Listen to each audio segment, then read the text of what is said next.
വിശുദ്ധ കുർബാന സ്വീകരിക്കാൻ വരുമ്പോഴുള്ള ഒരു പൊസിഷനാണ്. വിശുദ്ധ കുർബാന കൊടുക്കുന്ന എല്ലാ ഇടങ്ങളിലും പുരോഹിതന്മാര് കമ്മ്യൂണിയൻ പ്ലേറ്റ് ഉണ്ടെന്ന് ഉറപ്പുവരുത്തണം. വിശുദ്ധ കുർബാന കൊടുക്കുമ്പോൾ വിശുദ്ധ കുർബാനയുടെ പാർട്ടിക്കിൾസ് താഴെ പോവാതിരിക്കാൻ പിടിക്കുന്ന ആ പാത്രം, കമ്മ്യൂണിയൻ പ്ലേറ്റ്, അത് നമ്മൾ ഉറപ്പുവരുത്തണം. എന്ന് വെച്ചാൽ വിശുദ്ധ കുർബാന ഇന്നത്തെ കാലത്ത് ഇപ്പോൾ ഫാനെല്ലാം പള്ളിയിൽ ഇങ്ങനെ നല്ല സ്പീഡിൽ ഇട്ടിട്ടുണ്ടാവും. അപ്പോൾ ഈ സ്പീഷീസ് എല്ലാം, പാർട്ടിക്കിൾസ് എല്ലാം പറന്നു പോകാൻ, ചെറിയ പൊടികളും തരികളും അല്ലേ, അതൊക്കെ പറന്നു പോകാൻ സാധ്യതയുണ്ട്. അതുകൊണ്ട് നമ്മൾ ശ്രദ്ധിക്കേണ്ടത് കമ്മ്യൂണിയൻ പ്ലേറ്റ് നിർബന്ധമായിട്ട് പിടിക്കണം. അതുകൂടാതെ കുർബാന സ്വീകരിക്കാൻ വരുന്നവരെ നമ്മൾ ഇങ്ങനെ വളരെ ഭക്തിയോടുകൂടെ വരികയും, കമ്മ്യൂണിയൻ പ്ലേറ്റ് ഉണ്ടെങ്കിൽ നിങ്ങൾ കൈ ഇങ്ങനെ പിടിക്കരുത്, കൈ താഴ്ത്തി പിടിച്ച് ഈ പ്ലേറ്റ് പിടിക്കാനുള്ള ആ സ്പേസ് കൊടുക്കണം. ഇത് ആര് പറയുന്നത് ഞാൻ കണ്ടിട്ടുമില്ല, പലർക്കും അറിയാൻ പാടില്ല. അതുകൊണ്ട് എന്താ വെച്ചാൽ ആളുകൾ ഇങ്ങനെ വന്ന് കൈ ഇങ്ങനെ കൂപ്പി പിടിച്ച് നിൽക്കുമ്പോൾ പ്ലേറ്റ് പിടിക്കുന്ന ആ ശുശ്രൂഷകന് എന്ത് ചെയ്യും, പ്ലേറ്റ് പിടിക്കാൻ പറ്റില്ല. അപ്പോൾ നിങ്ങളുടെ കൈ നാവിൽ നിന്നോ പുരോഹിതന്റെ കയ്യിൽ നിന്നോ വിശ്രവാന താഴേക്ക് പോയാൽ അത് നിലത്തേക്ക് വീഴും. അതുകൊണ്ട് നിങ്ങൾ വിശ്രവാന സ്വീകരിക്കാൻ വരുമ്പോൾ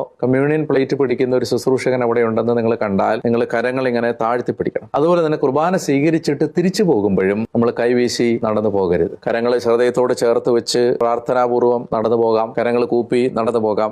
അങ്ങനെ ആദരവോടുകൂടി വേണം നമ്മൾ കുർബാനയുടെ ഓരോ നിമിഷങ്ങളിലും പങ്കെടുക്കാൻ. പുരോഹിതൻ ആശീർവാദം തരുന്ന സമയത്ത് നമ്മൾ ആ ആശീർവാദം കുരിശു വരച്ച് സ്വീകരിക്കണം. ഓരോ സഭയ്ക്കും ഓരോ രീതി ഉണ്ടാവും. നിങ്ങളുടെ സഭയ്ക്ക് വ്യത്യാസം ഉണ്ടെങ്കിൽ അവിടെ നിങ്ങൾക്ക് നിർദ്ദേശിക്കപ്പെട്ടിട്ടുള്ള മാർഗങ്ങൾ അവലംബിക്കാവുന്നതാണ്. പുരോഹിതൻ ആശീർവദിക്കുകയാണെങ്കിൽ നമ്മൾ എന്ത് ചെയ്യുന്നു, കുരിശു വരച്ച് ആ ആശീർവാദം സ്വീകരിക്കണം. ഇനി കുരിശു വരയ്ക്കുന്നത് ഇത് വളരെ സിമ്പിളായ കാര്യങ്ങളാണെന്ന് എനിക്കറിയാം, പക്ഷെ ഇത് സിമ്പിൾ അല്ല.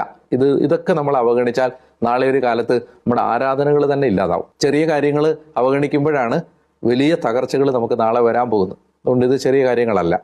ഇപ്പോൾ കുരിശ് വരയ്ക്കുമ്പോഴാണെങ്കിലും ആളുകൾ വളരെ അലക്ഷ്യമായിട്ട്, ഇപ്പോൾ എന്നെ ശ്രദ്ധിച്ചോളുക, ഇങ്ങനെ ഇങ്ങനെ വെച്ചിട്ട് ഇങ്ങനെ ഒരു 3-4 കുത്ത് നെഞ്ചത്ത് കുത്തുന്ന കണ്ടിട്ടുണ്ട്.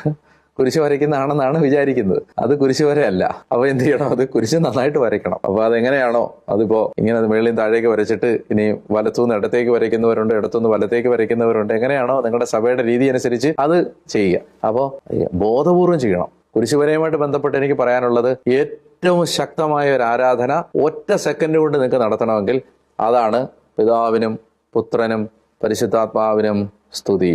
ഇതിനൊക്കെ പവർഫുൾ ആയിട്ടൊരു വർഷിപ്പ് ഇല്ല. ത്രിയേക ദൈവത്തെ, ട്രയൂൺ ഗോഡിനെ വർഷിപ്പ് ചെയ്യുകയാണ്. പിതാവിനും പുത്രനും.